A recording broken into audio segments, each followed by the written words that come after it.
Hey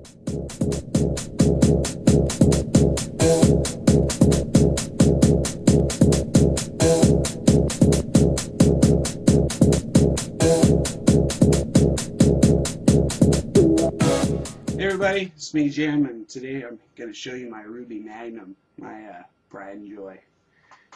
First of all, what I'm going to do is I'm going to show you all the parts that take to assemble it. We got your flashlight casing here. There's the inside of it, if you can see that. We got a momentary tactile switch here with a 3.5 or 3.7 volt LED. And a standard 801 atomizer connection, and a PCB board to hold the atomizer connection into place. It's been press fitted so that it won't move. You just got to make sure you don't drop it when the atomizer is connected to it. Also, we have the Schedule 40 PVC pipe. A lot of people are probably wondering, well, what's that for? Well, the batteries that go in it are two of these ultra fires, and they, as you can see, they are pretty skinny. So what I want to do here, I want to take this, put the PVC inside, put the batteries in, and as you can see, it doesn't wobble around. Then you put the standard battery bottom, or the standard flashlight bottom on,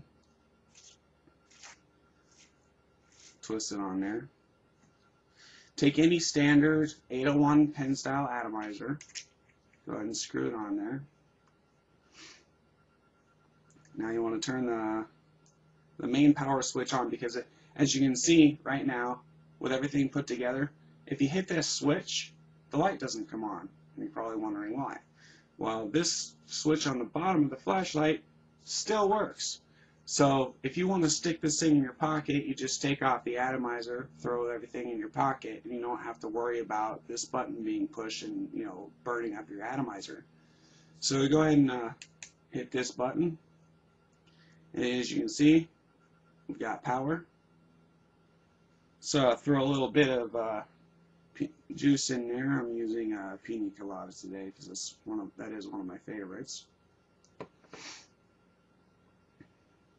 Now this thing, with the voltage that runs through it, is, I think it's like 6.7 volts at 1.6 milliamps. No, wait a second. No, 1600 milliamps, I'm sorry. You don't want to take more than 2 or 3 drags off of this per minute.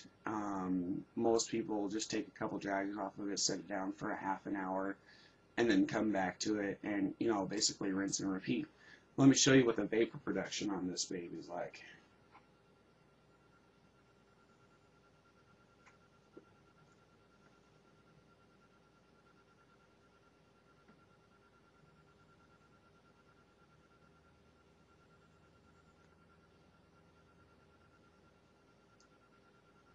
As you can see, it's a pretty dang thick vapor. The draw is very easy. The throat hit, I mean, it just, I don't know if it's just me or what, but it tends to kick me right in the back of the throat. And now let me try and do a long inhale here.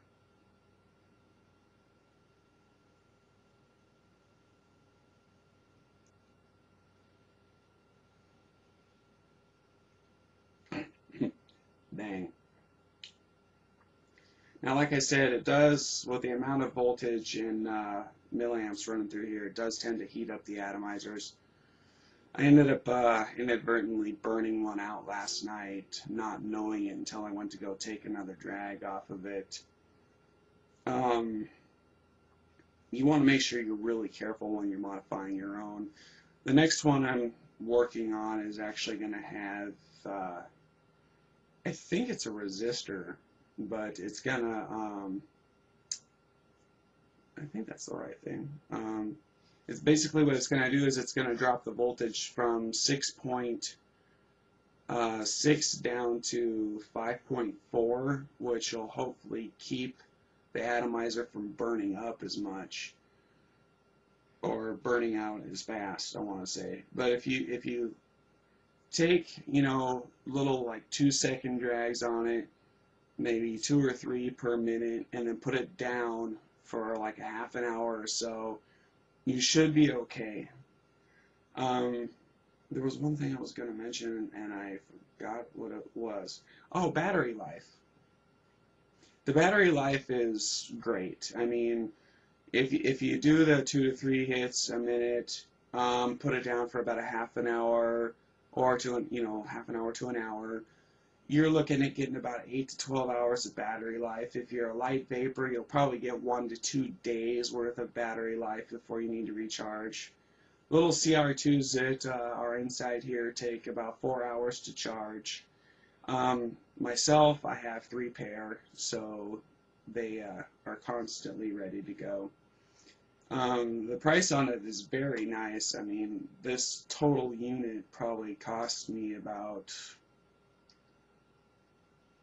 I want to say about 35 bucks for all the parts, including shipping on the batteries and the charger, which came from Deal Extreme in Hong Kong, by the way.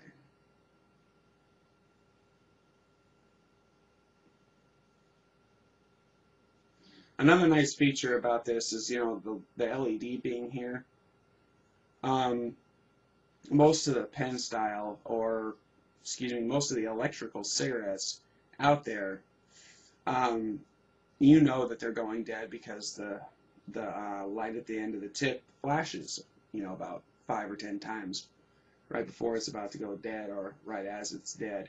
This thing is extremely bright, and as you're losing battery power, it tends to get dimmer and dimmer and dimmer. So it's kind of a good indicator. Plus, if you lose your keys, or not if you lose your keys, but if you can't see the key lock on the door or whatever in the dark, you can just hit the button and light it up real quick. But if you're gonna do something like that, take your atomizer off so you don't fry it. Anyway, this has been a presentation of my Ruby Magnum. I'm very proud of it. I hope you enjoyed the show, and happy vaping.